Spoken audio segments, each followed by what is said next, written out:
Bienvenue dans cette nouvelle édition du QG News. Voici les principaux titres de l'actualité au Bénin. Le parti Les Démocrates continue de rejeter les résultats des élections législatives. La formation d'opposition n'a obtenu que 28 sièges sur 109 lors de ce scrutin qui offre une majorité confortable au parti de la mouvance présidentielle. Les membres du gouvernement burkinabé entendent participer personnellement au fonds de soutien patriotique destiné à la lutte contre le terrorisme. Les ministres s'engagent à y verser 5% de leur salaire. Puis de la culture avec les ambitions du gouvernement ivoirien qui affirme vouloir mettre l'accent sur la promotion des arts et du patrimoine culturel de la Côte d'Ivoire. Mais tout d'abord, le Forum économique mondial qui s'ouvre ce lundi 16 janvier à Davos en Suisse.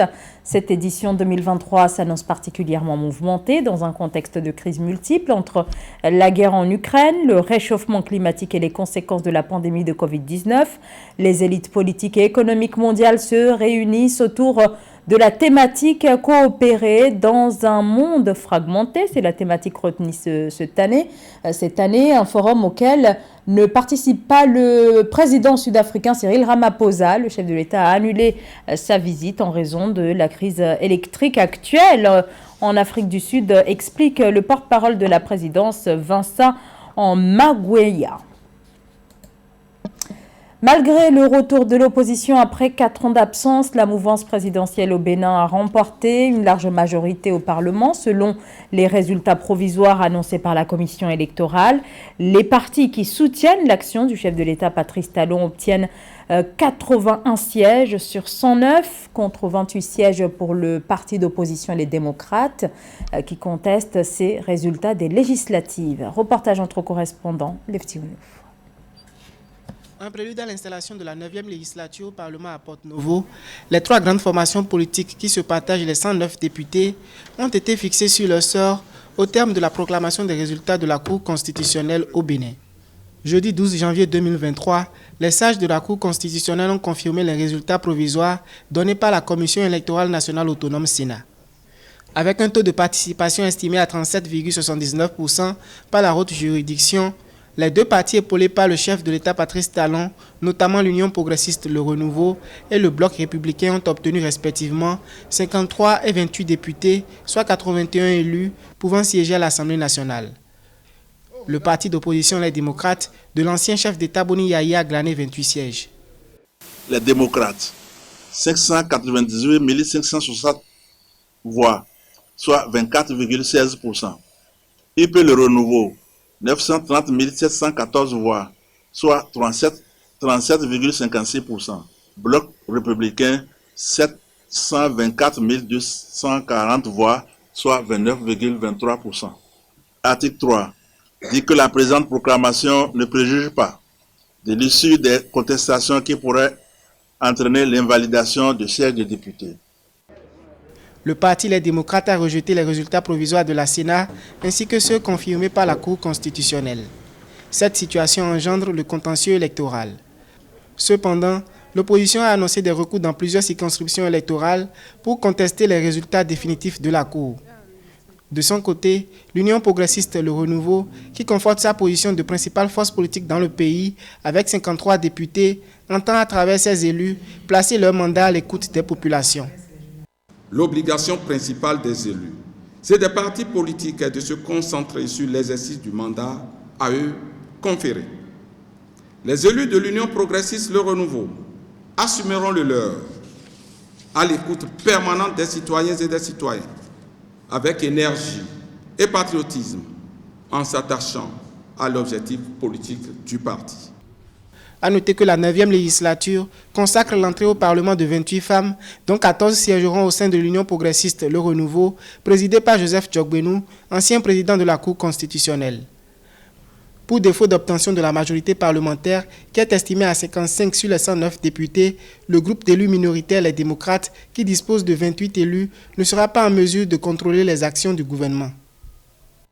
L'actualité, c'est aussi ces enlèvements massifs au Burkina Faso, à Arbinda, dans le nord du pays. Tout s'est passé jeudi et vendredi dernier, lorsque des terroristes présumés auraient procédé au kidnapping de dizaines de femmes, une cinquantaine selon les témoignages recueillis. Des recherches auraient été lancées pour tenter de les retrouver.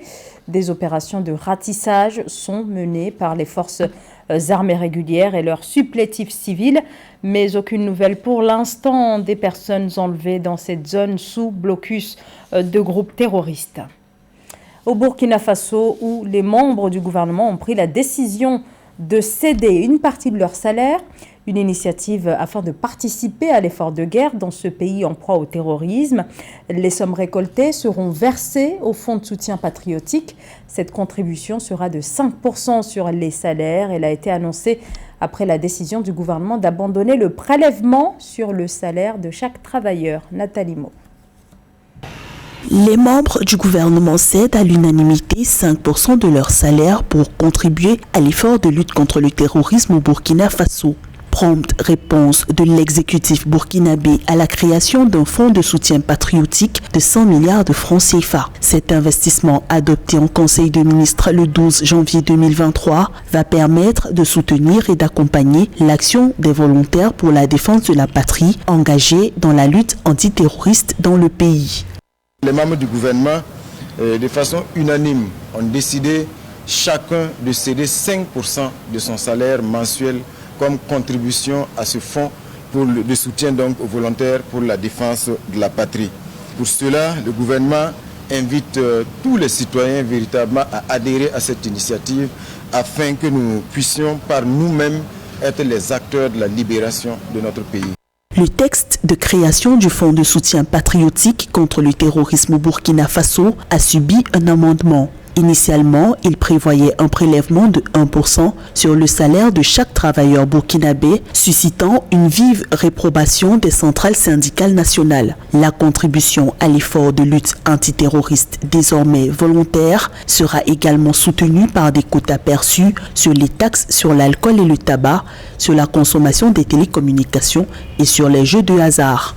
Nous avons voulu qu'il soit volontaire dans la mesure où on n'a pas pu dégager un consensus parmi les partenaires sociaux pour la contribution et donc de façon concrète ce qui sera fait, nous allons disponibiliser des fiches en ligne comme de façon physique pour que les fonctionnaires qui veulent apporter leur contribution puissent le faire en fonction des taux qu'ils vont eux-mêmes proposer. Des experts estiment à 120 en moyenne le nombre d'attaques terroristes par mois au Burkina Faso. L'insécurité a contraint plus de 1,8 million de personnes à fuir leur foyer. Dans le pays où 40% du territoire échappe au contrôle de l'État selon des chiffres officiels, 50 000 combattants volontaires pour la défense de la patrie ont été recrutés pour soutenir l'armée dans le rétablissement et le renforcement de la sécurité. L'effervescence toujours en Algérie, l'occasion pour nous de faire le point sur les résultats de la première journée du championnat d'Afrique des Nations de football et cette belle entrée en matière du Sénégal. C'était samedi face à la sélection ivoirienne sur un score de 1-0. Une victoire face aux éléphants qui permet aux Lions de la Teranga de se positionner pour le moment à la tête du groupe B. Joël Ballot. Le Sénégal marque son grand retour au championnat d'Afrique des Nations 12 ans après sa dernière participation. Dans le derby ouest-africain qui l'opposait à la Côte d'Ivoire le 14 janvier, les Lions à prime de la Teranga, grâce à Moussa Ndiaye, se sont imposés 1-0, prenant de fait la tête du groupe B. On sort d'un match très difficile, mais c'est bien parce qu'on sort avec les 3 points. On est rentré avec plus d'envie, avec surtout dans l'impact physique et aussi installer notre jeu dans leur tiers. Donc ça nous a permis un tout petit peu d'avoir des occasions et surtout de marquer un but et qui nous vaut cette victoire. La première journée du CHAN 2022 s'est ouverte par la rencontre Éthiopie-Mozambique dans le groupe A qui s'est soldée sur un score de 0 but partout. L'Algérie, pays hôte, est donc seule en tête dans ce groupe, suivi de l'Éthiopie et du Mozambique qui comptent 1 point chacun. Nous avons fait un bon match étant donné que c'était notre premier match du tournoi. Nous voulions gagner notre match d'ouverture, mais nous n'y sommes pas parvenus. Nous n'avons pas bien joué en première mi-temps, mais nous avons un peu mieux joué en seconde période. Avec ses 3 points engrangés face à la Côte d'Ivoire, le Sénégal se hisse seul en tête du groupe B. L'autre rencontre, opposant la République démocratique du Congo à l'Ouganda, s'est soldée par un score nul et vierge de 0-0. La Côte d'Ivoire, dernière du groupe, devra se relancer le 18 janvier face à la République démocratique du Congo. Le même jour, le Sénégal sera face à l'Ouganda. Le gouvernement ivoirien réaffirme son engagement en faveur de la jeunesse et de la culture. Les autorités indiquent vouloir promouvoir les arts et la culture, notamment lors des grands événements nationaux et continentaux qui pourraient servir de plateforme à la promotion du patrimoine culturel ivoirien. Reportage signé Eugène Schéma. Présenté comme l'année de la jeunesse par le président de la République Alassane Ouattara dans son discours de Nouvel An, 2023 sera également en Côte d'Ivoire l'année de la culture. Conviction de Françoise Remac, ministre de la Culture et de la Francophonie, qui prend en compte la tenue du 21 au 27 novembre 2023 de la 3e édition de la foire commerciale intra-africaine. Important salon commercial organisé par la Banque africaine d'import-export en collaboration avec l'Union africaine et le secrétariat de la zone de libre-échange continentale africaine, ZLECAf. Un événement qui représente une opportunité pour les artistes de prendre toute leur place et de faire rayonner le patrimoine culturel ivoirien. 2023 est une année de grands rendez-vous pour la culture et le président de la République, son Excellence M. Alassane Ouattara, qui les a évoqués lors de son adresse à la nation. Cette année, nous allons accueillir la foire interafricaine, qui est un élément clé important. Et pendant cette foire interafricaine, une semaine entière sera, comme l'année dernière, la fin de l'année dernière, réservée aux industries créatives et culturelles. La culture est donc notre bien commun. Et aujourd'hui, plus qu'hier, nous allons et nous devons le confirmer. Recevant les acteurs des arts et de la culture de la Côte d'Ivoire le 13 janvier, la ministre Françoise Remac a aussi souligné l'intérêt pour ces derniers de tirer le meilleur parti de l'organisation dans le pays d'Afrique de l'Ouest de la 34e édition de la Coupe d'Afrique des Nations de football, initialement prévue au mois de juin de cette année, mais reportée par la Confédération africaine de football au mois de janvier et février 2024. De janvier à février 2024, la CAN 2023 réunira la crème du football africain. Dans le plan national de développement 2021-2025 de la Côte d'Ivoire, le gouvernement compte hisser l'industrie des arts et de la culture au rang de secteur porteur de croissance, contribuant à la richesse nationale. Pour relever les défis dans le secteur, les pouvoirs publics ivoiriens comptent, entre autres, améliorer l'accessibilité de l'offre de services culturels, renforcer la coopération culturelle bilatérale et multilatérale, organiser des événements culturels d'envergure internationale, préserver et valoriser le patrimoine culturel.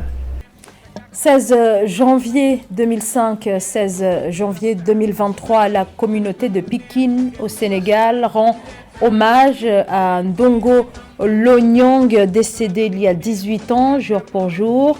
Ndongo Lo-Nyong, une légende de la musique sénégalaise. C'est tout un peuple qui se souvient de l'enfant du pays, chanteur dont les textes étaient engagés autour de plusieurs sujets de société tels que la paix et la solidarité. Il combattait toute forme d'individualisme. Ndongo Lo-Nyong a perdu la vie le 16 janvier 2005 à l'âge de 30 ans. Et c'est la fin de ce journal. Merci de votre fidélité. L'information continue sur Africa 24.